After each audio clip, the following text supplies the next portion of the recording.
Welcome to Democracy Now!, democracynow.org, The War and Peace Report. I'm Amy Goodman. In Baltimore, Maryland, officials have lifted a 10 p.m. curfew. National Guard troops have begun to withdraw as peaceful protests continue over the death of Freddie Gray.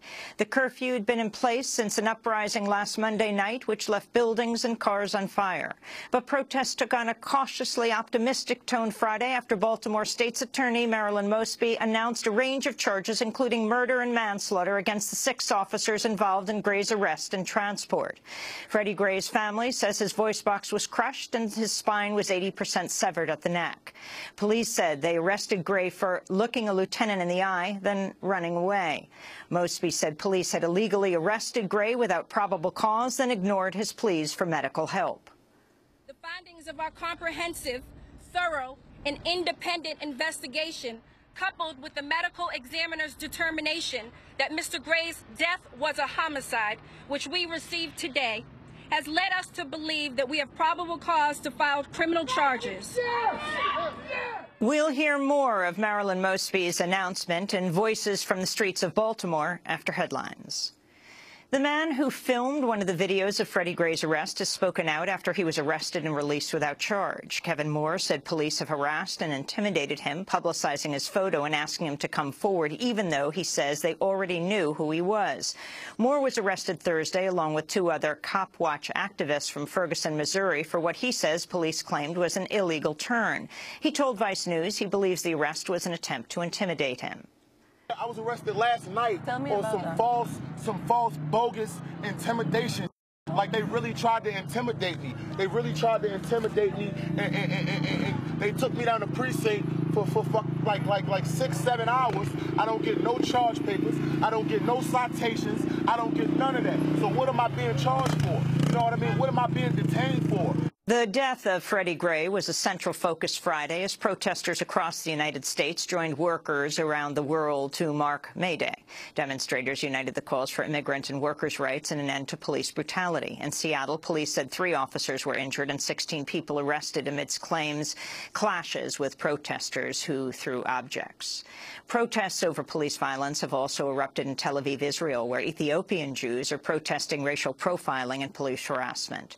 In a situation that's drawn close comparisons to Baltimore, the protests erupted after security camera footage showed a police officer beating a uniformed Ethiopian Israeli soldier. Thousands of people took to the streets in peaceful protest Sunday, blocking traffic on major roadways. Israeli police said dozens were injured, including many officers, after some protesters threw stones and overturned a police vehicle, while officers fired tear gas, stun grenades, and water cannon. More than 40 people were arrested. Here in New York City, the father of one of the 43 students missing since a police attack 7 months ago in Mexico ran a 5-kilometer race to call attention to his son's case. About 50 supporters ran with him wearing T-shirts bearing the faces of the missing students. Antonio Tizapa said he saw a parallel between police violence in the U.S. and Mexico. I think it's all government repression. What happened in Baltimore to that person, it was one person. And in Mexico, it's been thousands and thousands.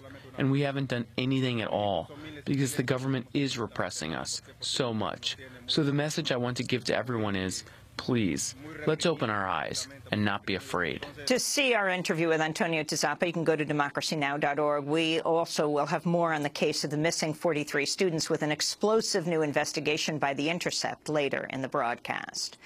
Human Rights Watch has accused the Saudi-led coalition of dropping banned cluster bombs manufactured and supplied by the United States near rebel-held villages in Yemen. Cluster bombs contain dozens or even hundreds of smaller munitions designed to fan out over a wide area, often the size of a football field. They've been banned under a 2008 treaty adopted by 116 countries, although not by Saudi Arabia or the United States. In Nigeria, community leaders in the central state of Plateau have accused government troops of killing dozens of civilians in order to avenge the deaths of 6 soldiers. The army's denied the report, saying it's battling with a tribal militia apparently responsible for the soldiers' deaths. Meanwhile, the army says it's rescued nearly 700 girls and women from the militant group Boko Haram over the past week. It's still unclear if any were among the schoolgirls kidnapped in Chibok a year ago. In Texas, police have shot and killed 2 men they say opened fire outside an anti-Islam event in the city of Garland, Texas, wounding a security officer. The event, organized by Pamela Geller, executive director of the American Freedom Defense Initiative, included a contest for drawing the best caricature of the Prophet Muhammad. The gunmen have not been identified. 2 former allies of New Jersey Governor and possible Republican presidential candidate Chris Christie have been indicted on federal charges over their role in lane closings on the George Washington Bridge.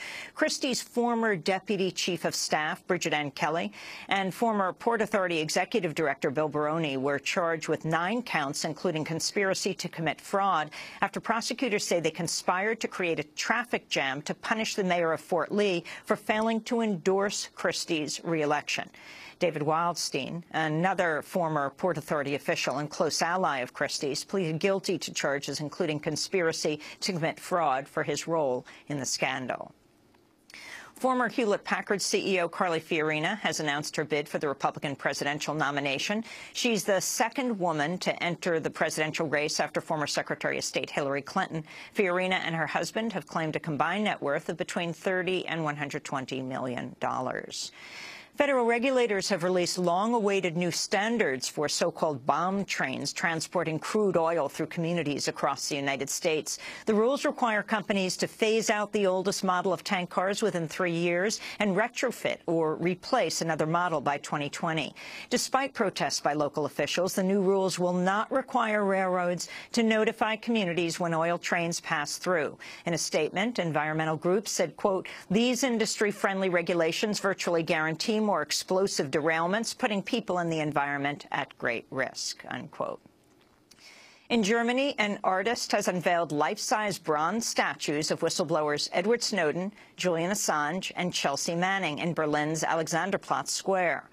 The whistleblowers are shown standing on chairs with an empty chair next to them, which artist David Dormino encouraged people to stand on and speak out. In these sculptures, what I did is to represent the 3 icons of three contemporary heroes that they have lost their freedom for the truth. So they remind us how it's important to know the truth and to have the courage to know the truth. And the governor of Puerto Rico has signed an executive order legalizing medical marijuana. Governor Alejandro Garcia Padilla said in a statement he believed the move would grant many patients, quote, new hope. And those are some of the headlines. This is Democracy Now!, democracynow.org, The War and Peace Report. I'm Amy Goodman.